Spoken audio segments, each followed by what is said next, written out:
Hey everyone, it's Nate with Outside Cleaners. I'm here on Cape Cod, Massachusetts, where I wash the outside of buildings for my livelihood. I'm not a mechanic, but I can read a shop manual and I do have some basic tools, so I end up doing the service and maintenance on my Honda machines. This video here is going to be showing you how I adjust the valve clearance or valve lash on the Honda GX690 behind me. Honda recommends that this service be done every 300 hours or so. You're going to need some basic hand tools and some maybe not so basic tools to do this. I will make a list of these in the description of the video, including some suggestions on where to get them. Phillips screwdriver, thickness gauge set, 10mm socket wrench, 9mm open end wrench. You're going to need a 3mm tappet adjustment wrench. It's a recessed square shape.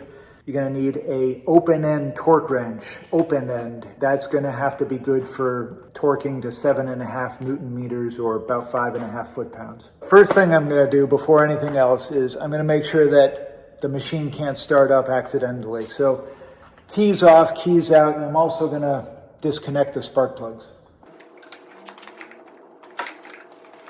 Next step, I'm going to take off this plastic face here. There's 4 screws holding it in.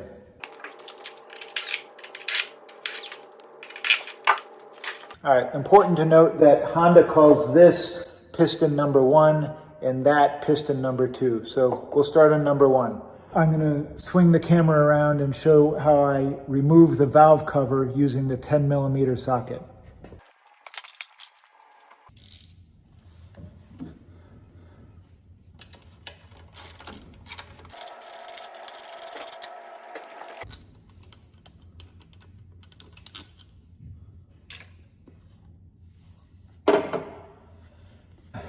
On this engine, there's 2 valves per cylinder. The valve closest to the muffler is the exhaust valve, and the other valve is the intake. It's important to understand that the gap or the clearance or the lash is not the same for each valve, okay? So the intake is different than the exhaust, and I'll get to that in a moment. The way this works is each valve assembly has its little rocker arm. The rocker arm kind of seesaws back and forth as the valve stem rapidly goes in and out like that. When both valve stems are all the way out or pushed the furthest out, then that means both intake and exhaust valves are closed. That's the position at which we want to set the adjustment of these valves, when they're both closed at the same time. To figure that out, or to get to that spot, we're going to need to spin the crankshaft. The way we do that is clockwise. And we're going to go to the point where you see this little mark here. It looks like a T. Well, there's only one of these on that whole ring. There's only one of these.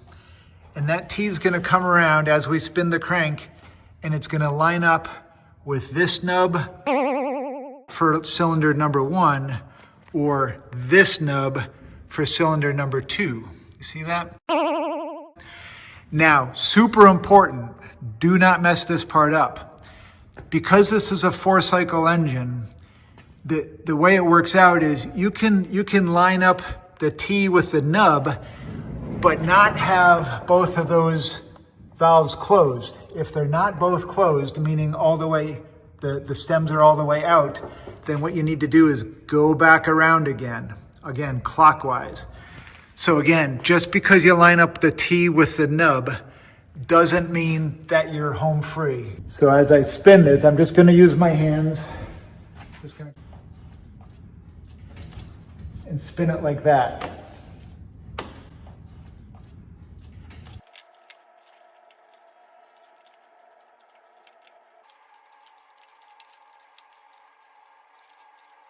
The manuals say on the intake side of things, we're looking for a valve clearance of 0.08 millimeters plus or minus 0.02 millimeters. What does that mean?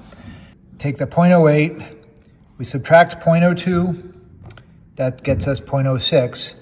And then on the high end, we go 0.08, add 0.02. So our range is 0.06 to 0.10 millimeters. That's the acceptable range of gap sizes for this valve.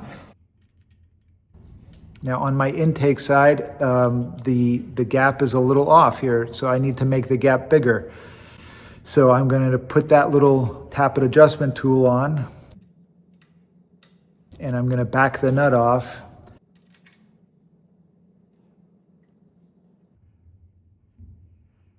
I'm going to spin the shaft that the adjustment tool is on, making the gap bigger.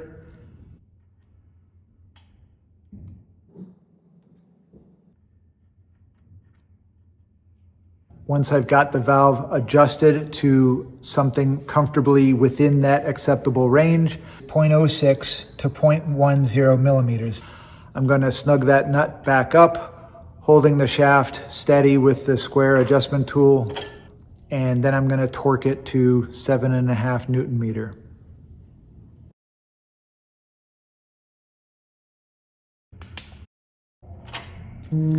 As I said, the spec on the exhaust valve is a little different. It's 0.10 plus or minus 0.02 millimeters.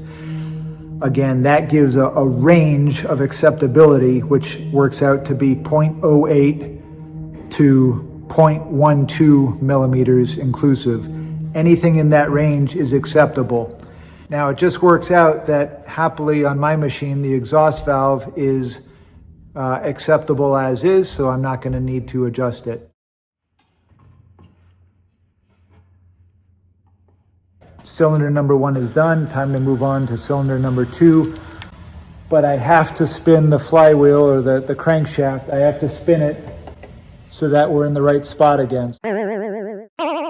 So just like before, I'm going to first of all pop off the valve cover. Then I'm going to spin this until I'm sure that both valves are closed at the same time.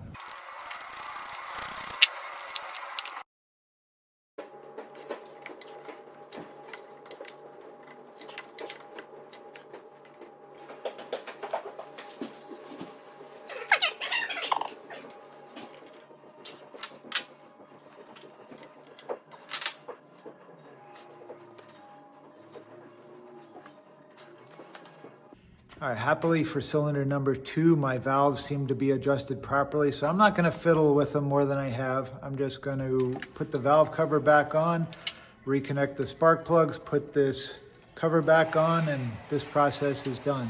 A couple points before I let you go. It is important to bring the truck outside, fire up the machine, make sure it idles fine, make sure it runs up to speed okay. It's not smoking, it's not coughing or sputtering, make sure it has good power. Because the process I just went through can be screwed up just with human error. It's not the end of the world if something's adjusted wrong and you catch it right away. What you don't want is to not know it's running improperly until you're on an important job site and you don't have time to go adjust it, and you don't want to keep running with things out of adjustment. It can mess up the motor, not just run inefficiently, it can damage the motor. So I'll make sure it seems okay before I actually go to a job site.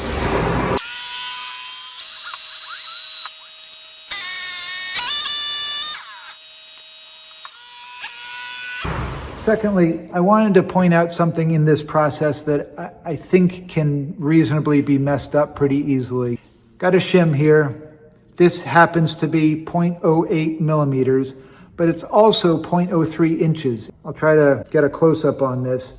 If you're doing this in a hurry, it's conceivable that you mess up the millimeters and inches, and that's something to watch out for, all right? Anyway, it's not rocket surgery. Hope that helps somebody. Bye.